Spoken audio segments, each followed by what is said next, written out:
It's time. It's time.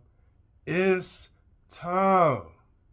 Today is February the 20th, 2025, and it is 8:23 a.m. And as you can see, I got the Philadelphia Eagles Super Bowl 52 champions sweatshirt and Super Bowl 57 hat. You see the patch? You see the patch. You see the patch. Congratulations to the Philadelphia Eagles. Fly, Eagles, fly. Book review. Number 5. And as you can see in the thumbnail, I have the current Temptations lineup with the original member, founding member, and leader and spokesperson for the Temptations, Otis Williams. And my book review 5 will be none other than The Temptations, written by Otis Williams. Now, if there's one thing I've learned from this book, longevity. That's the main thing I learned from this book is longevity. And to me, longevity is standing the test of time. That's what longevity is. The Temptations came out in 1961. In between 1960 and 1961. Okay? And they've stood the test of time because they're still touring.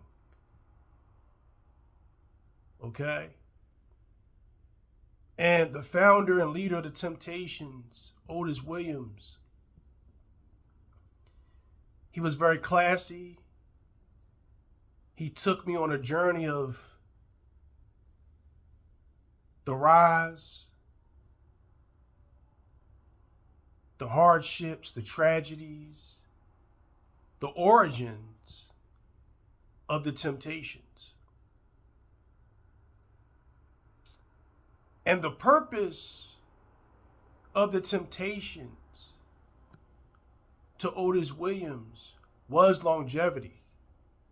That's why in the movie, they will always say Temptations forever. And that's the last thing he said at the end of the book, Temptations forever.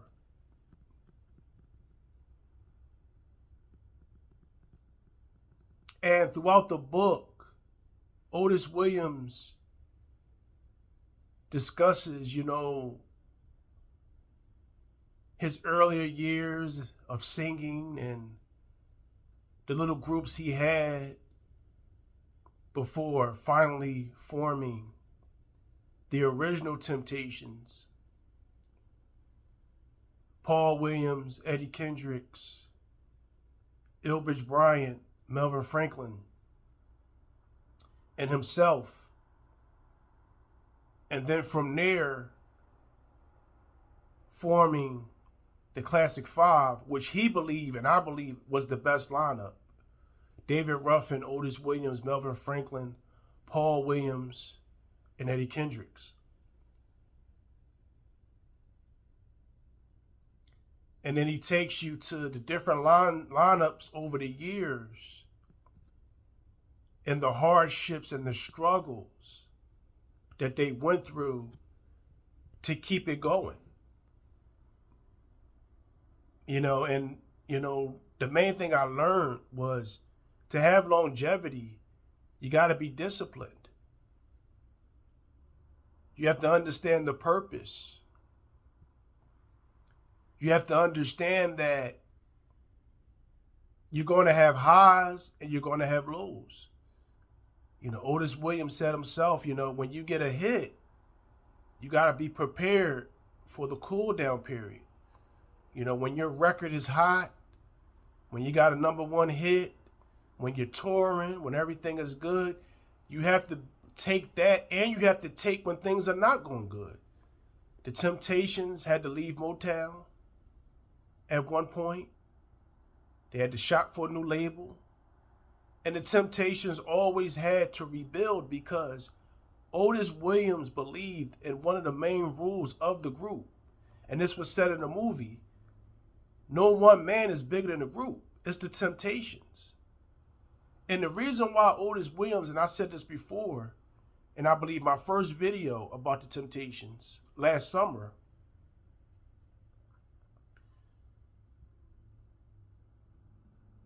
the leader has to be in the shadows.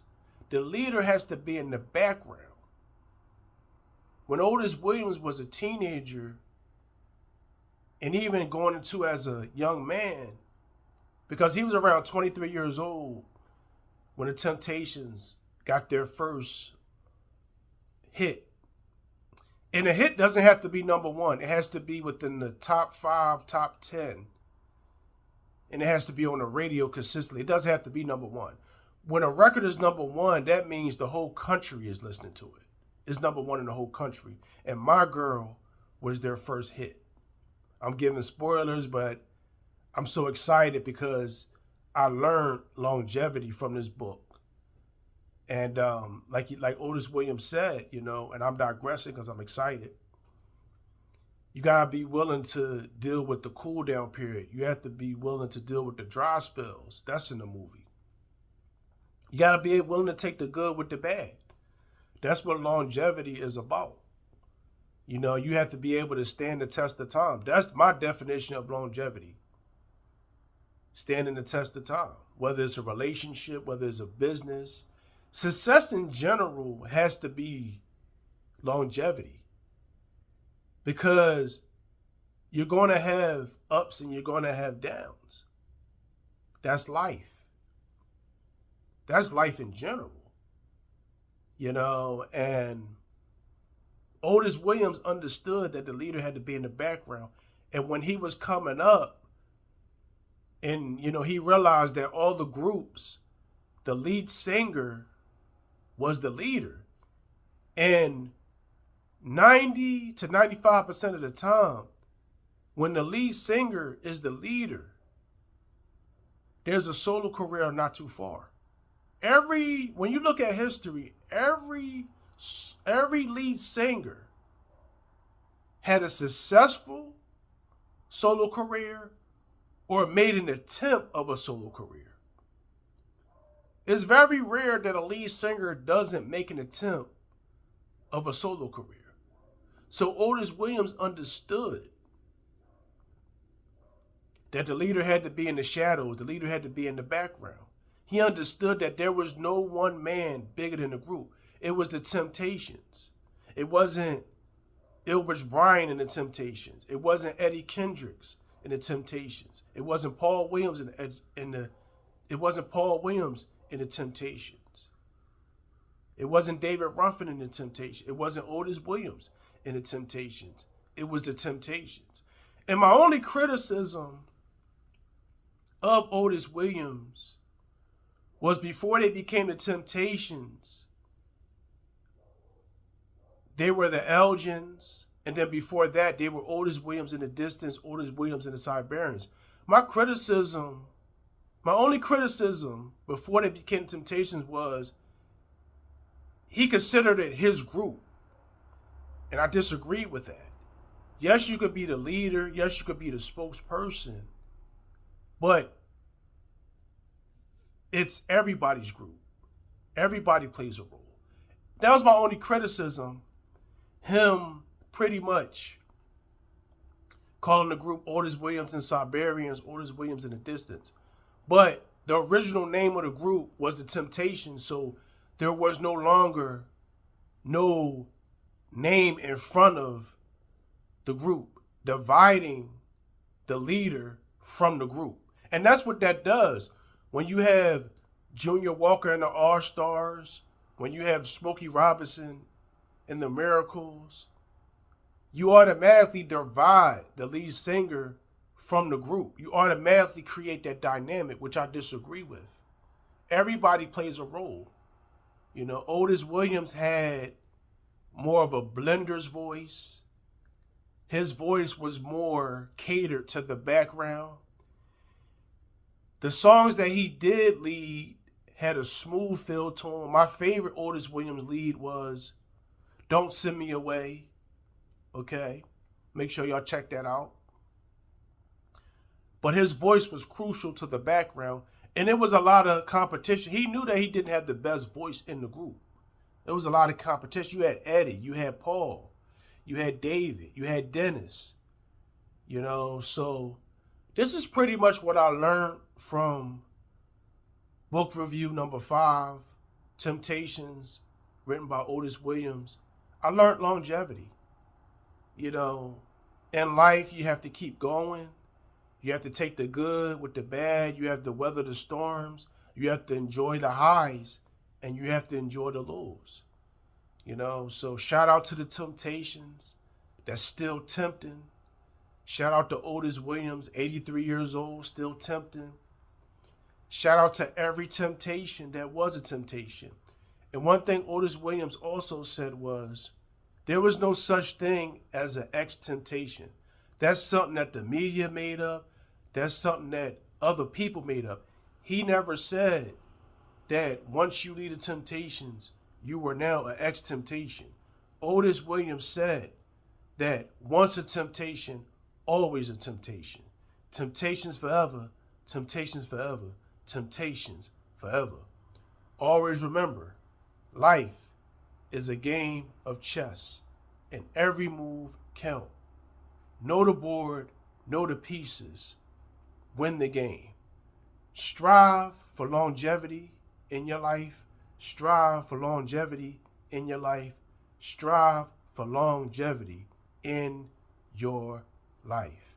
Enjoy your day and enjoy your